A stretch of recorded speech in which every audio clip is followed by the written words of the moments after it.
La grande nouvelle de la semaine en Formule 1, c'est le possible départ de Charles Leclerc de Ferrari. Nous allons en parler maintenant, car 3 équipes ont été contactées. Bonjour amis de Resaca Motor, bienvenue dans une nouvelle vidéo. Je suis Mateusz Pucci et cela fait un moment que je dis que Leclerc court un sérieux risque de devenir l'un des principaux pilotes de l'histoire à ne jamais remporter de titre mondial. C'est un pilote très rapide et capable, nous le savons. Jeune pilote, enfin. Maintenant, il n'est plus si jeune que ça, mais c'est un très bon talent de Ferrari qui souffre justement de ne pas avoir une voiture à la hauteur. Bien sûr, il y a aussi les points faibles de Leclerc lui-même, mais c'est un autre sujet que nous avons déjà abordé plusieurs fois ici. Le grand détail, c'est que Ferrari fait beaucoup plus de mal à Leclerc que Leclerc n'en fait à Ferrari. Le monégasque, 3e pilote le mieux payé de la Formule 1, a souvent déclaré son amour à l'écurie de Maranello, mais cet amour dépend des résultats. Ensuite, c'est comme Hamilton chez Mercedes ou Verstappen chez Red Bull. L'amour finit, c'est normal. Même Verstappen a déclaré qu'il quitterait Red Bull sans voiture compétitive. Cela dit, passons maintenant à l'article de Radio Monte Carlo Motori, un portail italien qui a quelques informations assez intéressantes. Bien sûr, je dois vous dire de considérer cela comme une rumeur, même s'il y a de fortes preuves de tout ce dont il parle. Quelle est la situation actuelle de Charles Leclerc chez Ferrari après 7 saisons sans titre mondial? Contrat jusqu'en 2029, mais un départ envisagé dès 2027, c'est l'essentiel. Son agent, Nicolas Todd, explore déjà d'autres options auprès d'équipes. Charles Leclerc est déçu de voir d'autres pilotes gagner alors qu'il n'a toujours pas de titre. Rappelons qu'en 2025, Norris ou Piastri ont de grandes chances de décrocher un titre, à moins que Max Verstappen ne s'immisce dans cette lutte. Mais ce sont des pilotes qui ne sont pas forcément des champions avec le talent du niveau de Charles Leclerc. Piastri était venu avec le titre de prodige, mais bien plus tard. En F1, Leclerc a même déclaré à Monza que Norris et Piastri joueraient le titre. Pourtant, il pilote pour Ferrari, non? Sous-entendant que c'est juste Ferrari, mais la réalité est moins belle. Quel est le problème chez Ferrari? En 2025, la voiture actuelle n'est pas très performante. Vos 2 pilotes n'exploitent pas tout leur potentiel. 2026 sera crucial pour Lewis Hamilton et en 2027, Leclerc et Hamilton pourraient partir. Leclerc remet déjà en question sa permanence dans l'écurie. Le nouveau règlement de 2026 apporte effectivement une incertitude technique et il est dit dans l'article que Ferrari doit comprendre comment faire face à ce départ éventuel des 2 pilotes. Pour 2027, que faire pour un nouveau départ dans l'équipe?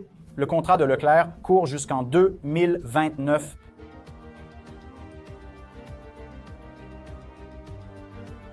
Trois options seraient à l'étude par Leclerc. Son agent aurait déjà entamé les démarches.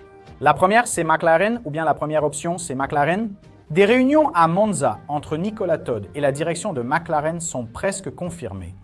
La rencontre avec André Stella et Alessandro Alunni-Bravi. Le mouvement dépendrait du départ de l'un des 2 pilotes actuels, Piastri ou Norris, dont on entend aussi beaucoup de rumeurs sur le possible départ de l'un d'eux. Cette équipe est en pleine progression technique et compétitive. Lando Norris est très étroitement géré par Zak Brown, d'où l'intérêt de garder Norris. Et Piastri est géré par Mark Webber.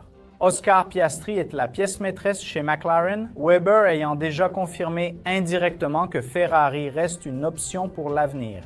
Mais il doit terminer ce processus de maturation chez McLaren. Cela pourrait être un titre mondial dès maintenant, en 2025, et il y a déjà eu la suggestion d'améliorer son italien de la part de Webber lui-même. Donc, un possible échange serait sur la table. Ce serait une possibilité. Je ne dirais pas que ce serait une mauvaise affaire pour les 2, mais cette relation Ferrari-Leclerc serait fragilisée. Mais Piastri est un pilote que je pense serait également le bienvenu chez Ferrari, tout comme Leclerc serait le bienvenu chez McLaren. De toute façon, Piastri est la pièce maîtresse, et cette rivalité avec Lando Norris ne devrait pas durer très longtemps, car Zak Brown aurait plus d'intérêt pour Lando Norris. Beaucoup disent que Zak Brown est ravi quand Norris gagne, mais avec Piastri, il reste sympa, sans montrer le même enthousiasme.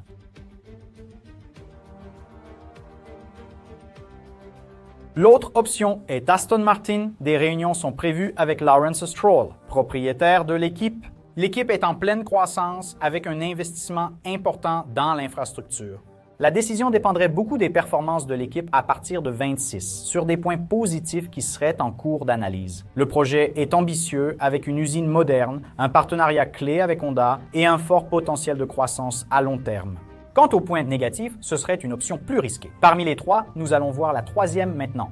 Un historique récent de résultats incohérents et une moindre tradition de victoire en Formule 1, mais je pense que Mercedes et Red Bull ont déjà prouvé que la tradition, dans cette ère moderne de la Formule 1, ne signifie pas nécessairement des résultats. Donc, Aston Martin serait justement un point ici, un pari qui a déjà été associé aussi à Max Verstappen. Yuki Tsunoda est aussi concerné, mais on en parlera dans une autre vidéo. Il pourrait remplacer Drogovic, mais reste une option secondaire.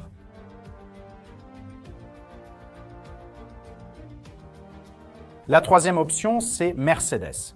Les rencontres entre Nicolas Todt et Toto Wolff sont confirmées avec une équipe habituée au titre, dotée d'une structure technique forte et capable de s'adapter aux évolutions réglementaires. Même si celle de 2022 n'a pas marché, l'historique de Mercedes de 2010 à 2021 est remarquable. Mais il y a un point.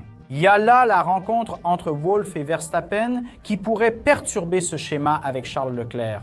Cela provoquerait un énorme effet domino sur le marché des pilotes. Sans oublier que l'équipe favorite pour le nouveau règlement selon les rumeurs,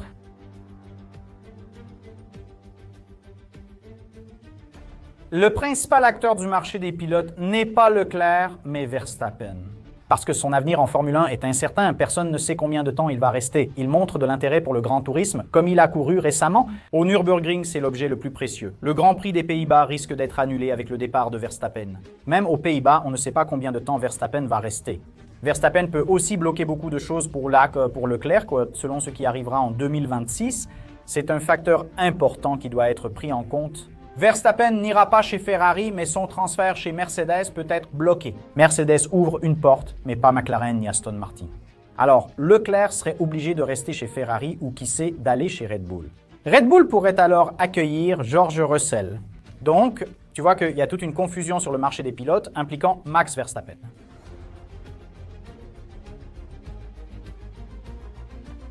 Carlos Sainz pourrait revenir chez Ferrari, l'effet domino est logique.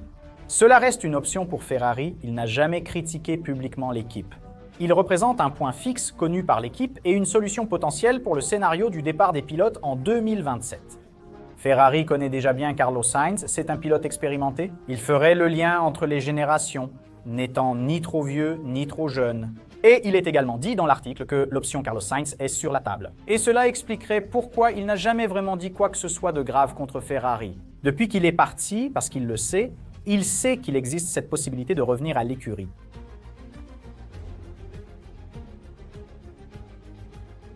Autrement dit, au final, ce que nous avons ici, c'est un Charles Leclerc qui envisagerait déjà son agent explore d'autres équipes et opportunités, car Ferrari n'offre pas de bonnes perspectives à court terme. Le marché des pilotes s'agite. Verstappen veut quitter Red Bull, Russell négocie avec Mercedes, Leclerc veut partir de Ferrari. Hamilton peut aussi quitter Ferrari dès 2027. Alonso peut quitter Aston Martin en 2027 également, donc il se passe beaucoup de choses sur ce marché des pilotes. Mais la grande bombe, c'est le départ de Leclerc. Je veux connaître ton avis et tes attentes dans les commentaires. Laisse ton like, partage ton enthousiasme, abonne-toi à la chaîne et active la cloche. Consulte régulièrement l'onglet Abonnement, 2 vidéos par jour et le Resaka Express. Merci et à bientôt.